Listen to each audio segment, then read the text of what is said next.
नमस्कार बंधुरा FM cooking ब्लगे आपनादेर अनेक अनेक स्वागत। आज के आमी माछेर डिमेर एकटा दुर्दान्त स्वादेर रेसिपि बानिয়েছি जेटा तैरी करले एक थाला भात निमेषेई फुरिয়ে যাবে। बंधुरा आमी एखाने रुई माछेर डिम निয়েছি। रुई माछेर डिम दिए आज के आमी एकटा नतून धरनेर रेसिपि बानिয়ে देखाबो। आशा करछि आपनादेर भालो लागबे। भालो लागले लाइक कमेंट शेयर करबेन। चलुन ताहले देखे नेওয়া যাক। प्रथमेই माछेर डिमटा आमी এইভাবে हाथ दिए ভালো করে ম্যাশ করে নিয়েছি। এবার দিয়ে দিচ্ছি সামান্য একটু লেবুর রস যাতে রাষ্ট্রী গন্ধটা না থাকে। এবার দিয়ে দিচ্ছি কিছুটা লঙ্কার গুঁড়ো, এটা ঝাল লঙ্কার গুঁড়ো, আর দিয়ে দিচ্ছি পেঁয়াজ কুচি। পেঁয়াজ কুচিটা দিয়েছি। এবার দিয়ে দিচ্ছি লঙ্কা কুচি। ঝালটা আপনাদের পরিমাণ মতো দেবেন, যে যেমন ঝাল খান। এখানে দিয়েছি আমি 1 চামচ আদা রসুন বাটা। এবার দিয়ে দিচ্ছি সামান্য লবণ। এবার সব কিছু দেওয়ার পরে আমি দিয়ে দিচ্ছি একটা ডিম। এখানে আমি একটা ডিমের ব্যবহার করেছি, আপনারা চাইলে ডিমটা নাও দিতে পারেন। সেখানে 1 চামচ থেকে 2 চামচ বেসন দিয়ে দিলে বাইন্ডিংটা একই রকম হবে। বন্ধুরা এবার খুবই ভালো করে আমি মিশিয়ে নিচ্ছি। ডিমের সঙ্গে সব কিছু একটু সুন্দর করে মিশিয়ে নেব। ডিমটা যতক্ষণ না একদম মিশে যাচ্ছে ততক্ষণ ধরে আমি এটা খুবই ভালো করে মিশিয়ে নেব। বন্ধুরা এই রেসিপিটা বানালে বাড়ির সবাই আপনার প্রশংসা করবে। বন্ধুরা দেখুন এটা খুবই সুন্দর করে আমি মিশিয়ে নিয়েছি। এবার গ্যাসে বসিয়ে দিয়েছি একটা প্যানটা গরম হয়ে গেছে। দিয়ে দিলাম 1 চামচ মতো সরষের তেল। এখানে আমি সরষের তেল ব্যবহার করেছি, আপনারা রিফাইন তেলও ব্যবহার করতে পারেন, তবে সরষের তেলটা দিলেই স্বাদটা বেশি ভালো হয়। এবার যে ডিমটা আমি এইভাবে মিশিয়ে রেখেছি সেই ডিমটা এর ভেতরে দিয়ে দিচ্ছি। সবটুকু ডিম আমি এর ভেতরে ঢেলে দিয়েছি। এবার এটা লো ফ্লেমে আমি ধীরে ধীরে রান্না করে নেব, তাহলে ভেতরটা কাঁচা থাকবে না। দেখুন এবার আমি একটা ঢাকনা চাপা দিয়ে গ্যাসের ফ্লেমটা লো করে ধীরে ধীরে এটা রান্না করে নিচ্ছি। দেখুন বন্ধুরা কত সুন্দরভাবে এটা ফুলে উঠেছে। এবার আমি উল্টে দিচ্ছি। দেখুন এটা উল্টে দিয়েছি। এবার এই পাশটাও খুবই ভালো করে আমি রান্না করে নেব। দেখুন বন্ধুরা আবারও ঢেকে দিয়েছিলাম। দেখুন দুই পাশটাই কত সুন্দরভাবে ফুলে উঠেছে আর কত সুন্দরভাবে ভাজা হয়ে গেছে। এবার এটা আমি একটা প্লেটে নামিয়ে রেখে দিচ্ছি। বন্ধুরা এই ডিমটা কিন্তু আমি আর ভেজে নেব না, কারণ যা ভাজা হয়েছে পুরোটাই সিদ্ধ হয়ে গেছে। কারণ বেশি ভাজলে এই রেসিপি ভালো লাগবে না, শক্ত হয়ে যেতে পারে। এবার ওই প্যানেই দিয়ে দিচ্ছি আমি খানিকটা সরষের তেল, আর দিয়ে দিলাম একটা তেজপাতা, আর দিয়ে দিচ্ছি গোটা গরম মশলা। এবার একটু নেড়েচেড়ে নেব। নেড়েচেড়ে নিচ্ছি। এবার একটা সুন্দর গন্ধ বেরিয়ে এসছে, এটা একটু ভাজা ভাজা হয়ে গেছে। এবার এর ভেতরে আমি দিয়ে দিচ্ছি পেঁয়াজ কুচি। পেঁয়াজ কুচি দিয়েও আবারও একটু ভালো করে নাড়াচাড়া করে নেব। দেখুন নাড়তে নাড়তে পেঁয়াজটা একটু হালকা হালকা লাল লাল হয়ে এসছে। এবার আমি এর ভেতরে দিয়ে দেব 3টে কাঁচা লঙ্কা। এখানে আমি লঙ্কা চিড়ে দিয়েছি, কাঁচা লঙ্কার ফ্লেভারটা এখানে খুবই ভালো লাগে। এবার এর ভেতরে দিয়ে দিচ্ছি 1 চামচ করে আদা রসুন বাটা। এবার আদা রসুনটাও খুব ভালো করে কষে নেব, যতক্ষণ কাঁচা গন্ধ না যায় ততক্ষণ ধরেই কষে নিতে হবে।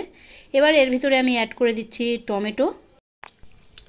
টমেটো দেওয়ার পরেও খুব ভালো করে কষে নেব। সব কিছু ভালো করে কষে নিতে হবে যাতে কাঁচা গন্ধ না থাকে। এবার টমেটো পেঁয়াজ রসুনের কাঁচা গন্ধ যতক্ষণ না যাচ্ছে ততক্ষণ খুবই ভালো করে কষে নিচ্ছি। দেখুন বন্ধুরা টমেটোটাও গলে গেছে আর তেলটাও ছেড়ে এসছে খুব সুন্দরভাবে। এবার দিয়ে দেবো গুঁড়ো মশলা। এখানে নিয়েছি জিরে গুঁড়ো, হলুদ গুঁড়ো, লঙ্কা গুঁড়ো, ধনে গুঁড়ো আর অল্প একটু লবণ। এবার সব কিছু দিয়ে দিলাম, দিয়ে আবারও একটু কষিয়ে নেব। বন্ধুরা এটা হালকা আছে ধীরে ধীরে কষে নেব, যতক্ষণ সুন্দরভাবে তেল ছেড়ে না আসে ততক্ষণই কষে নিচ্ছি। এবার সামান্য একটু জল দেব, জল দিয়ে আবারও কষে নেব। বন্ধুরা দিয়ে দিয়েছি 2 চামচ মতো জল দিয়ে আবারও একটু ভালো করে কষে নিচ্ছি। এদিকে এটা একটু কষা হতে থাক, এদিকে আমি ডিমটা একটু পিস পিস করে নেব। তার জন্যে এখানে নিয়েছি একটা চাকু দিয়ে প্রথমে আমি সাইডগুলো কেটে নিচ্ছি। ডিমটা আপনাদের খুশি মতো পিস করতে পারেন।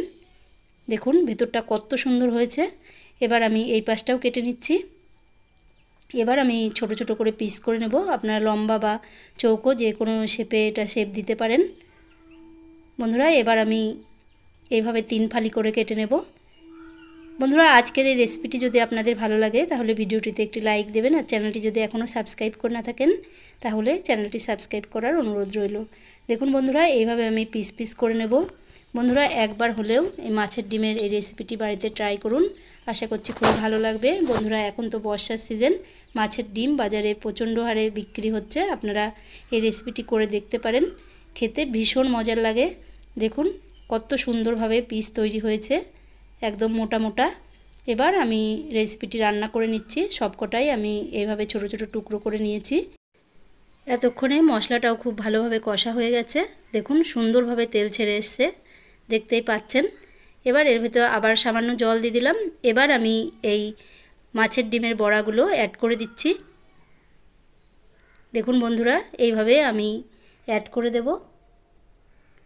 বন্ধুরা, আজকে এই মাছের ডিমের আমি ঝোল রান্না করব না, একটু কষা কষা রাখবো। আপনারা যদি চান তবে আলু দিয়ে এটা ঝোল রান্না করতে পারেন, তাও খুবই সুন্দর লাগে।